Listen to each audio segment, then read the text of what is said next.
the... Okay, good. Sorry it's so tiny for everybody in the back.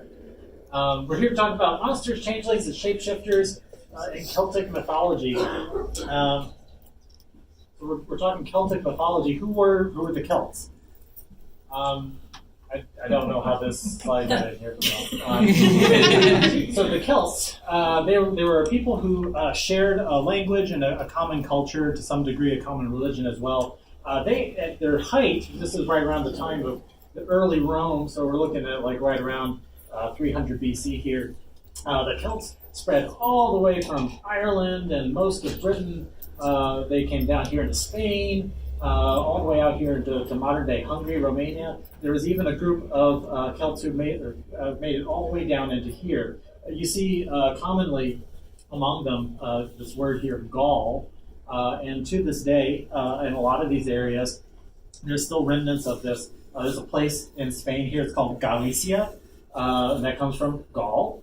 This whole area was historically called Gaul. Down here, this was called Galatia, also for Gauls. The reason they got down here was because after Alexander the Great died, all of his armies were fighting among each other to the point where they didn't have enough soldiers to fight each other, so they hired a whole bunch of Gauls to come down to fight for them, and then they didn't pay them. And so the Gauls decided, well, we're just going to live here then, and that's why this area is now called Galatia. But nowadays, what remains of the Celts, as far as a place where they speak the language today, it's become much smaller. They've kind of been moved out of a lot of these areas. So we currently have 6 Celtic nations nowadays. We have probably one of the more famous ones. We have Ireland. We've got in blue Scotland here, which goes all the way up into the islands of the Orkneys and the Shetlands. We have Wales down here, where they speak Welsh. We have the Isle of Man. It's a little island here between Britain and Scotland and Ireland and Wales. They're known as the Manx people. We have Cornwall down here. And finally, in France, there's also a Celtic nation, Brittany. They still speak Celtic down there, or their own version of the Celtic language. If anybody has any questions or whatever as we go through, by all means, just give a shout. I'm happy to slow down and answer things. So what is Celtic? We know who the Celts are now. What is Celtic mythology? Basically, Celtic mythology started as kind of part of the whole Celtic religion. They had their own pantheon, all the different deities, different legendary creatures and such. Later on, when Christianity comes around, a couple hundred years later, 1,000 years later, then they start using this mythology as a way to reconcile the two. So now they believe in God and so forth, but they also still kind of believe in a lot of these traditional legends, and they start to create these myths around it as a way to have the two kind of share the same universe. And specifically, they use that to talk about their superstitions and things that they just can't explain, or they don't know why that happens. So it just seems like probably, this myth is a good way to explain it. What we know of Celtic mythology today has mostly just been passed down by word of mouth through the ages. Once writing was introduced and Christian monks started recording things on the British Isles, they also became interested in capturing some of this mythology on paper. And then even more so in the 19th century, by this time, France was a big empire, Britain was a big empire. It owned Ireland, Scotland, Wales, Man, all those places where these 6 Celtic nations were. And so these places, the people who lived there, were trying to kind of reassert their cultural identity at that point. And to do so, they wanted to try and also collect this mythology that they were so proud of to kind of show that the Scottish were different from the English, and the people from Brittany, the Britons, were different from the French, and so forth. The Celtic mythology was shaped based on kind of the landscape that was around them, the things that they had become familiar with. So they didn't necessarily know why all these things were here. Heck, we don't always know why these things were here. Nothing was really written down about it. But you have a lot of these mounds, which had tombs inside them. And these kind of became known as fairy mounds. And just kind of in general, the landscape was bumpy. You'd find stones arranged in certain order by ancient peoples that they had no idea why they were arranged that way. So, who knows, maybe the fairies did that. These giant stones like Stonehenge, these types of things are extremely common in Celtic areas as well. The Orkney Islands have a whole lot of these arranged in different kind of ways, and obviously no human could possibly raise that into that kind of a position, so clearly the fairies did it. So talking now about the context of the mythology, it tended to be broken down into kind of the light world and the dark world of the fairies. You had your Seelie fairies. Got a picture here of Midsummer's Night Dream. These guys tended to be mischievous, but they didn't really necessarily mean any harm. Sometimes they wouldn't. They'd just kind of keep to themselves as well and kind of let the humans do their own things. And the Seelie fairies, as they were known, would kind of do their own thing. And so it was just kind of a way to add some magic to the world. On the flip side of that, you had the Unseelie fairies. These guys were the ones that did mean harm. They could not only just harm you, they could outright kill you. And they tended to be very ominous. They could abduct you and you'd never be seen again. They're bad guys. And something interesting about the term Seelie, we actually still use this in our language today. If you've heard the term people acting silly, acting kind of funny, goofy, that comes from the word Seelie. All right, so let's get into the core of the panel here. So we wanted to talk about some monsters, and I guess we can't really talk about Celtic mythology monsters without at least addressing the Nessie in the room. So Loch Ness Monster, they have records of it. Christian monks talking about something in Loch Ness, dating way back to when they first started writing, back in the 500s. But it could go even further back from that. We just wouldn't know since people were just talking about it. They weren't writing things down prior to that. But it really didn't start getting kind of famous until they started putting roads in. And car travel and tourism started to become popular. And a lot of the British people would come up into the Highlands of Scotland. They'd see Loch Ness and they'd be, ooh, look at what a deep lake and huge lake it is. And then somebody, by the name of Hugh Gray, took a photograph. 1933, which has since been lost. So we don't actually know what it looks like, but he took a photograph and everybody started to become abuzz about the possibility of there being a monster in this lake. And then, of course, you had the famous picture, which I showed the slide previously. This is called the surgeon's photograph that came a year later. That has since been identified, sadly, as a hoax. But people are still seeing evidence of the Loch Ness Monster to this day. So just because that one photograph was a hoax doesn't mean necessarily that the whole concept of the Loch Ness Monster was a hoax. There was actually, as recent as when Google Maps started posting their satellite imagery of Loch Ness, supposedly there was a little corner of the lake, and if you zoomed in really close to where everything was pixelated, you could see the silhouette of the monster just lurking beneath the water. So who knows? Maybe there is something out there. There are also quite a few explanations as to what else it might be. If it weren't a monster, it could just be a tree floating down the lake.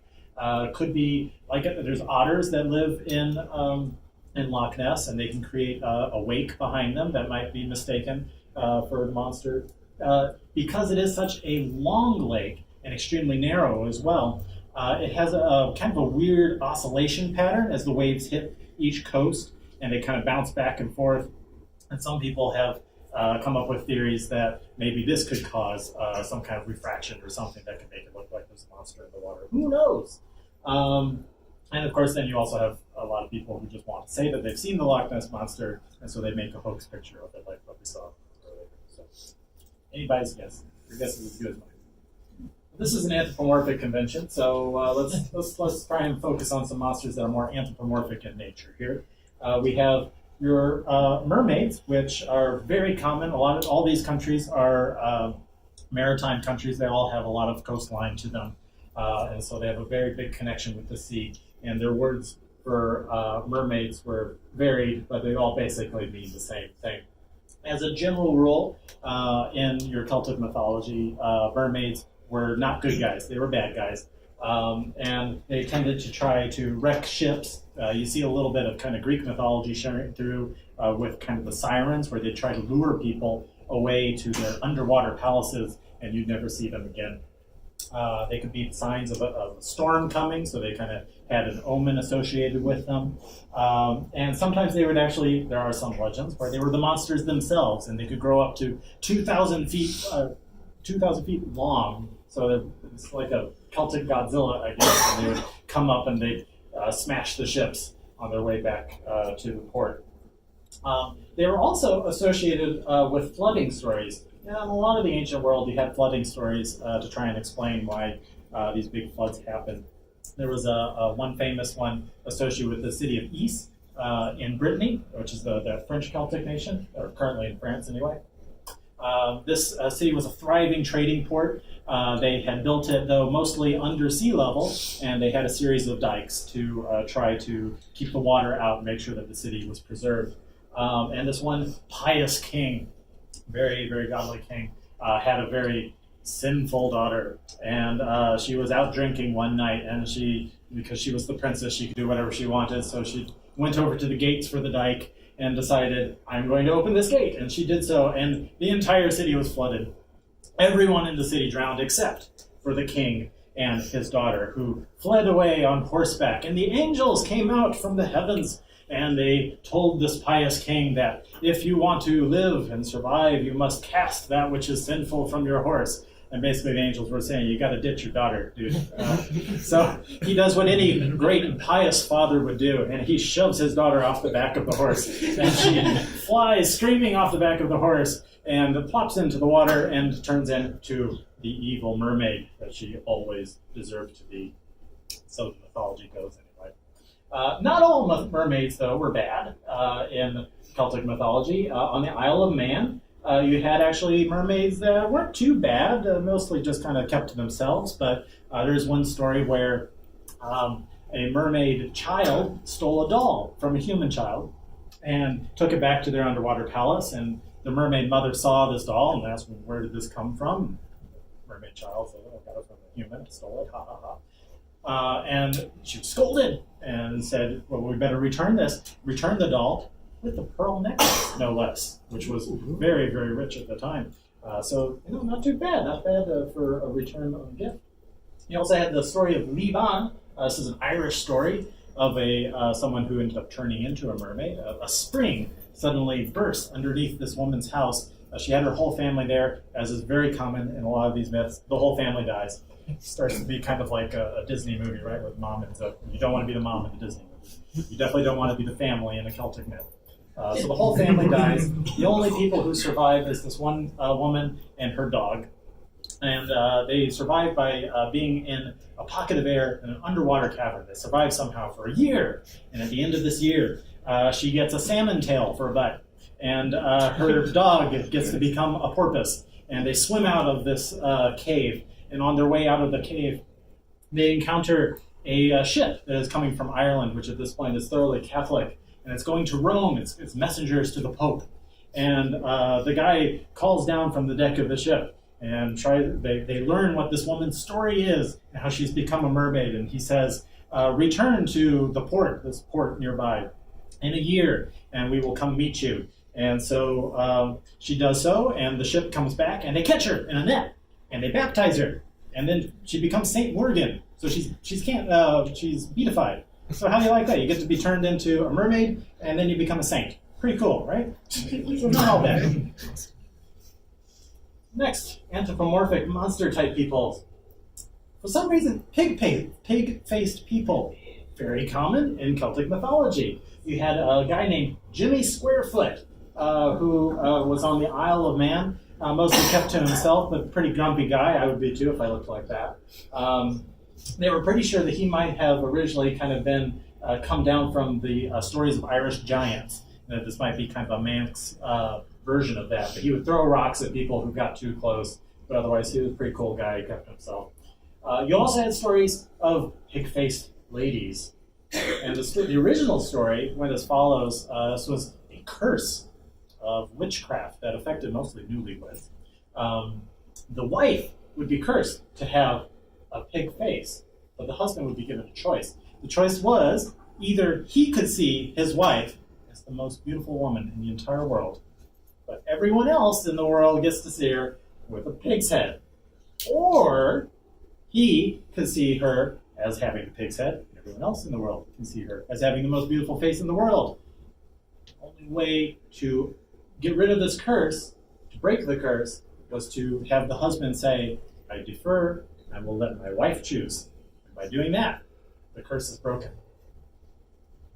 one more thing before I switch it. This was one of the legends that actually in Victorian times was widely considered to be not just a legend, but actually true. And in carnival acts, all the way up until 1924, they would have pig-faced ladies in cages in their Carnival of Horrors type of section. And oftentimes what they would do is they would take a bear and they'd shave it. And they said, "This is the pig-faced woman. She doesn't talk much. She growls sometimes." How do you shave a bear? A lot of hard work. A lot of hard work, couple hits on the head. Yeah. So I'm glad they stopped doing that. Anyway. Ether and core forms. Yeah, true. It was less than 100 years ago, guys. We haven't come very far. Victorians were some weird. True. Here's another one. This is named the Glace Tig, also known as the Lady in Green. There are quite a few legends out there that kind of have this basis in the Lady in Green. But one of the more prevalent legends goes that she was originally a noblewoman who was absolutely obsessed with the Fae. And because of that, she was given a Fae nature by sympathetic Fae, or sympathetic fairies, rather, and made immortal. But she couldn't leave her town or her castle, or again, it depends on which legend you're talking about. So she kind of became a protector spirit. They would say that she would make sure that the crops would grow or that the milk was plentiful from the cows and so forth. She's actually associated with cows quite a bit in the Highlands. These stories, supposedly, she still haunts 12 castles in Scotland and Wales. And oddly enough, because we have a lot of Scots-Irish immigrants in this neck of the woods, supposedly there is actually a Green Lady Glace Tig myth where she haunts somewhere in Henniker, New Hampshire. So if you happen to be up in Henniker and see a lady in green, you might be seeing a Glace Tig. Keep an eye out. Send me a pic. All right, last but not least for the monsters, I wanted to mention the Ferret Derek. This was a rat-faced individual. He'd have kind of rat's claws, rat's tail. They were very small. They were also known to have a red coat and cap. And if anybody's familiar with Celtic mythology, there's another type of creature called a red cap, which wasn't necessarily rat-influenced like this one here. Red caps were more of a Northern English type of thing, but you can definitely see that they kind of influenced one another. Also very similar to kind of leprechauns. And they were mischievous and generally bad guys. And the reason I wanted to mention them was they were very commonly known for swapping out babies for changelings. In case you guys don't know, I'm also the lead developer on a visual novel. It's called Changeling Tale. So we know quite a bit about changelings in our game. May or may not feature some, but I won't spoil anything. So what are changelings? Changelings are when a fairy comes and exchanges out a real baby with a fairy, like a little monster baby type of thing. No one knows exactly why they did it. Maybe the fairy who did the exchanging just really wants to have a baby, and for some reason they can't in their own world. Maybe they want to do bad upon the mother or the father. Maybe they have some kind of grudge against them. Or there's also some theories. Again, legends never corroborate with each other. So there's always a whole bunch of theories out there. Some say that they need human milk to survive. So maybe instead of wanting the human baby, maybe they just want to make sure that the fairy baby is in a good place where they'll be well taken care of. And what happens after these babies have been exchanged? What happens when they grow up? Well, on the fairy side, the human babies that have been taken, oftentimes they're actually very well taken care of, according to legends. Sometimes, though, they can manage to make their way back. It usually involves some kind of an odyssey type of travel through strange and mysterious lands. On the flip side, the fairy babies that grow up in the human world oftentimes don't even realize that they're a fairy baby. They just think that they're humans. And usually it ends up that some kind of priest finds out that they're not, because these tend to get wrapped into the greater Christian narrative, like I was saying, that they're all reconciled together. So if you want to make sure that your baby is not exchanged for a changeling, this is a very important concern during Celtic times. You definitely wouldn't want that to happen. You can avoid this by a couple different ways. You can watch your baby 24/7. If you do that, you're guaranteed that the fairy will not come and swap this out while you're not looking. And I'm pretty sure this is how good parenting works, right? Is you're just supposed to keep your eyes on the baby 24/7. Just keep watching, and you'll make sure nothing bad will happen. You also are being told, according to legend, You don't want to be envious of the baby. Perhaps the baby is getting well treated. If you become envious of it, then you're just inviting disaster.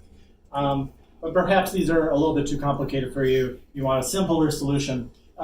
It said that you can just put shears in the crib with your baby, sharp iron shears, and this will scare away all of the fairies so that they won't come and take your baby. This actually comes from the legend that cold iron will keep away magic. This is something that goes very far back, particularly in Ireland.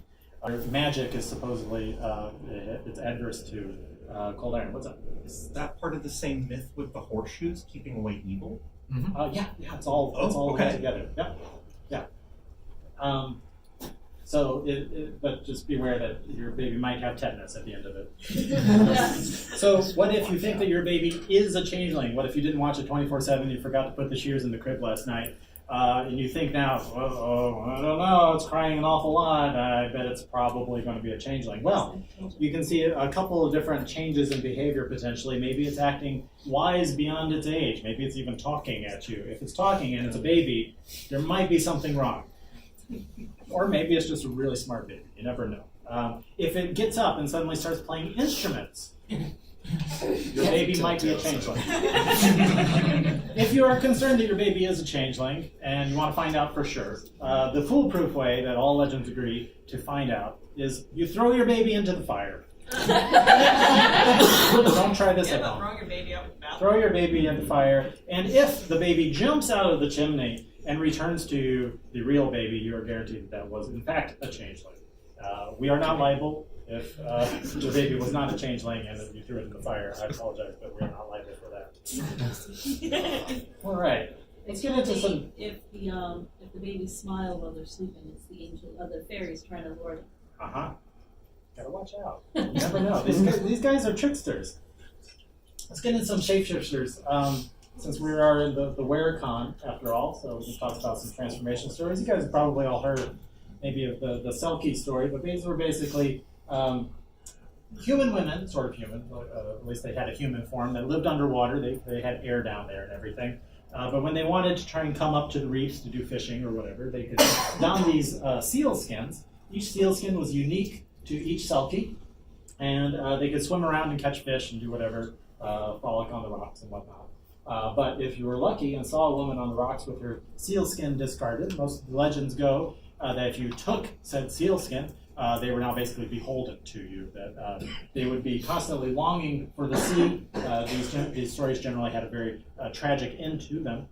But as long as you held on to that sealskin, you basically had this woman beholden to you, that a lot of legends had them marry a sailor and so forth. And actually, nowadays, usually in the old legends, eventually they'd find their sealskin, they'd go back into the water, and they'd never be seen again.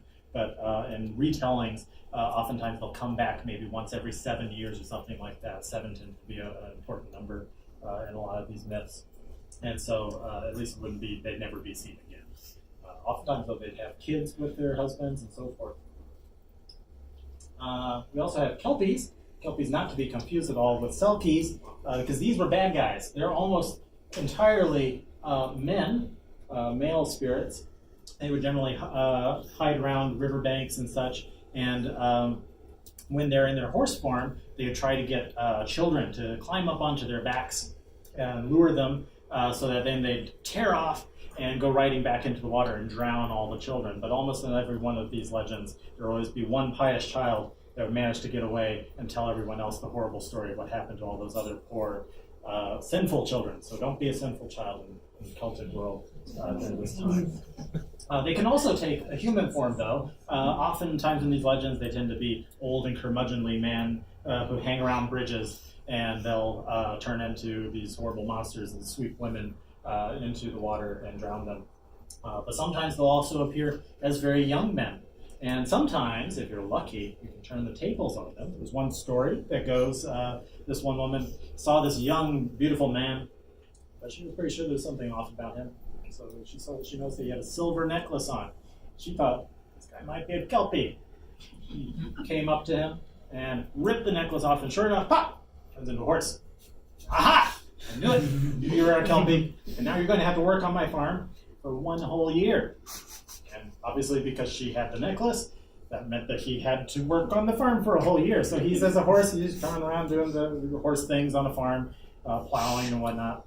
The year goes up, she's true to her word, and so she's writing him to the local preacher to decide, what are we going to do with this Kelpie that has been working on our farm for the year? The preacher says, my child, give him back the necklace. And she gives him back the necklace, and he turns into this beautiful young man again. And the preacher asks the man, if you had a choice, and would you rather be this monstrous horse creature, or would you rather be a mortal human?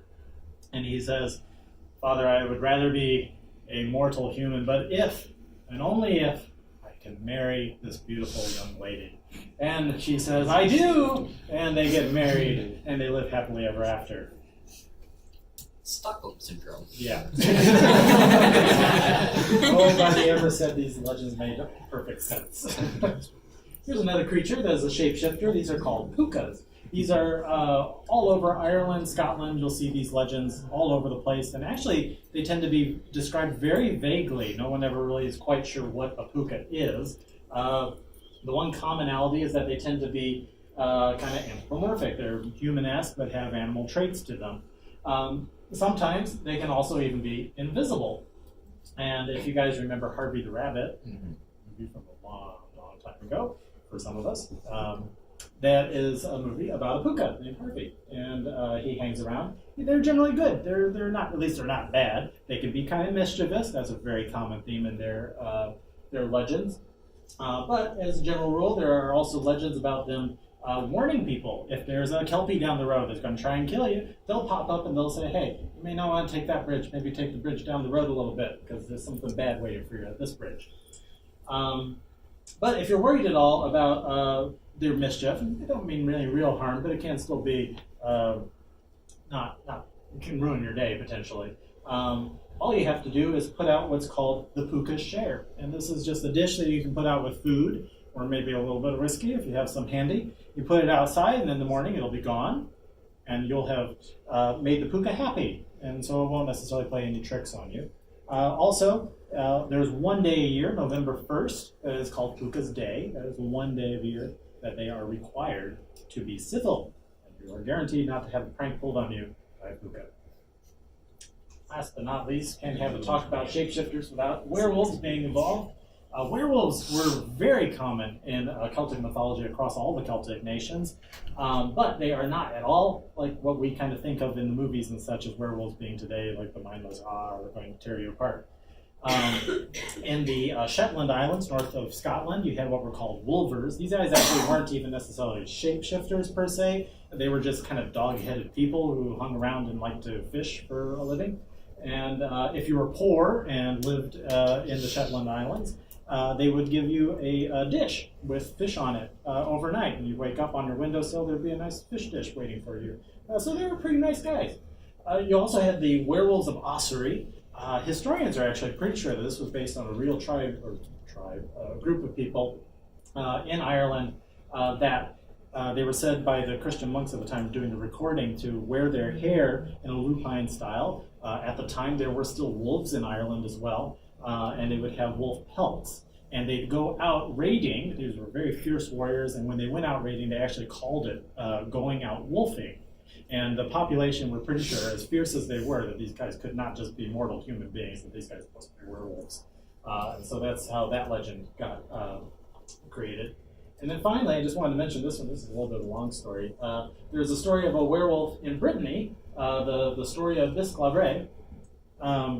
He was a well-loved baron who lived in Brittany, and the king loved him, his people loved him, his wife loved him, everybody loved him, except that every week, for 3 days a week, he would go missing. Nobody knew where he went. And his wife in particular was completely distressed about this. She wanted to know, where are you going that you leave me for 3 days at a time, every week? Finally, he confided with her. I am a werewolf. Don't panic. She panics. If you figured out that you were a wife to a werewolf, I might panic too. I get where she's coming from. But apparently he has to hide his clothes in a safe place because the only way he can turn human again is by putting these clothes, the trappings of humanity, back onto himself, and then he can turn back into a human at the end of this period. And so she's like, I don't know if I want to be married to a werewolf. This guy could tear off my face at any moment. I don't know about this. So she conspires with a knight, Knight, a local knight of the area, to steal his clothes so that he won't come back. And they do so. He doesn't come back for years. No one knows where this Baron went. They all just assume he's gotten up and left. Probably went to France or something. Who knows? The king is out hunting, and they encounter this wolf. And they're about to kill the wolf, but the wolf comes up to the king and nuzzles against his boot. And the king goes, wait, as people are about to kill him. And he says, no, we're not going to kill this wolf because we're all very impressed by his nobility. We're going to take him home. He's going to be my pet. The king, he can do whatever he wants. He wants a wolf for a pet, he can do that, sure. Takes him back to his court, his castle, and the wolf behaves perfectly. Everyone is extremely impressed with the wolf. Doesn't harm anyone until the knight that betrayed him comes in. And he attacks the knight. And everybody knows, according to the legend, that obviously the knight must have wronged this wolf somehow. Of course. Eventually his wife comes in as well. And he attacks his wife. And he bites off her nose, even. And everybody's like, oh, this wife, in the intervening time while this Baron was gone, married the knight. So maybe there's something going on here, perhaps. So they interrogate the wife and the knight in ways that I will not share here. Medieval times, you don't want to know how they interrogate her. But they confess to their crimes, and they return his clothes. And the king sets the clothes down in front of this wolf, and the wolf sniffs at them, and then holds his head up like this.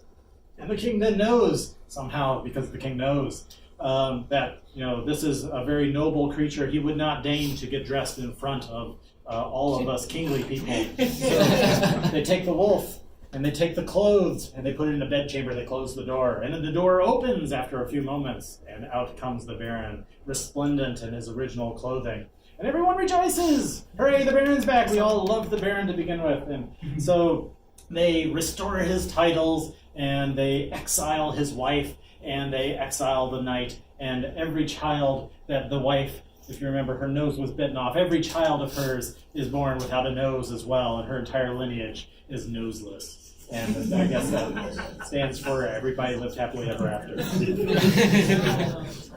Yeah, you are just a little bit over halfway done. It's 3:34. It's perfect because we're pretty much at the last part of the slide. I didn't go too fast here for everybody. So I just wanted to kind of just address how Celtic mythology is nowadays. It's in quite a bit of stuff. It's actually really, really prevalent. Got some literature over here. I don't know if you guys watched Gargoyles at all. There was a whole, during that Disney cartoon, had a whole plot arc where they went to Avalon, and that's all based in Celtic fairy mythology type stuff. MLP has Changelings, and there's the Seelie and the Unseelie. So there's animes out there, lots of movies. This one's about Selkies here, Song of the Sea. I mentioned Harvey the Rabbit already. And then in video games, RPGs, Magic the Gathering has quite a few Celtic mythology related cards in it. So it's pretty ubiquitous. You'll see it all over the place. I'm sure you guys probably know more than I do even as far as places where Celtic mythology is used today. And yeah, that's pretty much it. This is the game that I work on. It's called Changeling Tale. We've got a demo downstairs if anybody wants to play it. And yeah, thanks for coming. Do